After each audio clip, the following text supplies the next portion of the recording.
my main job is that of Regius Professor of Moral and Pastoral Theology at the University of Oxford, but I have a part-time role as a canon in Christchurch Cathedral.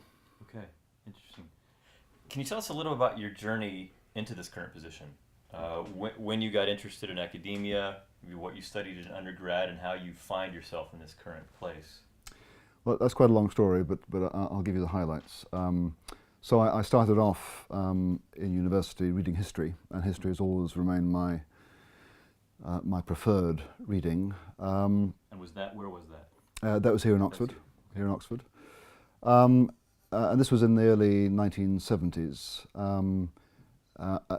I felt no strong impulsion in any particular career direction, and my parents didn't push me.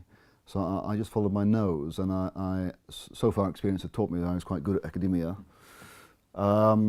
So I went from here in Oxford to Canada, to Regent College, to do initially 1 year, but then it turned into 2 years of theology, simply because I was interested and still had no strong idea as to where I would end up career-wise.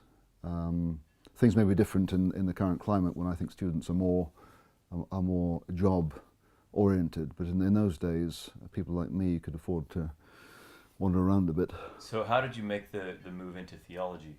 Well, you read history as an undergrad, and That's right. To study theology. That's right. Well, early on in my high school days, I became a practicing Christian. I wasn't brought up in a Christian household, and that was at the age of 13. And so during my undergraduate days, I was very interested to try and figure out what I should believe and why I do believe it. And so those questions were always in my mind. In my final year reading history here in Oxford, there was a special course on the life and times of St. Augustine that a friend of mine had taken. The famous Peter Brown had launched the course. Sadly, I took it the year after he left for California. But that course, I think, changed my life. I'm still very impressed by Peter Brown's biography of Augustine, and identified with Augustine in a number of ways. And that was the first point of transition, I guess, from the formal study of history to the formal academic study of theology. But around the same time, I decided to go to Regent College, simply because, not because I had designs on a career, but simply because I wanted to understand my faith and why I held it better.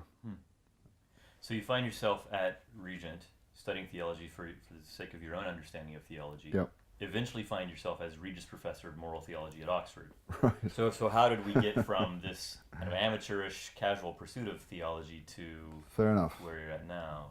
Well, as I guess is most people's experience, as you grow in confidence, then you begin to take seriously certain possibilities. And as I grew in confidence in theology, I went from Regent to the University of Chicago, started a doctorate. At that point, I thought, well, actually maybe an academic career is where I'm headed.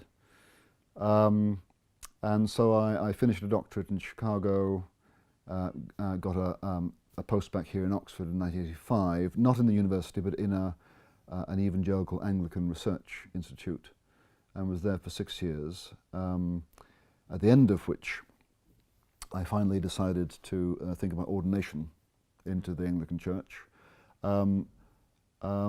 Something I'd resisted for a long time. In my early 20s, in fact at Regent College, various people had said to me, Nigel, you should think about becoming ordained. And I thought to myself, not likely. Why did I say that? Well, simply because I've got a temperamental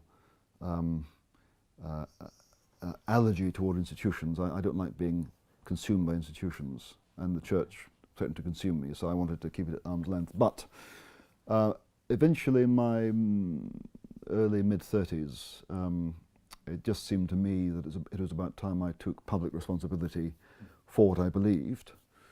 And also, I thought it would be good for my academic ethics if I exposed myself to the kind of messy human reality that pastoral responsibility presents you with. And I wasn't wrong there. I think that it's good for academics to have that kind of exposure.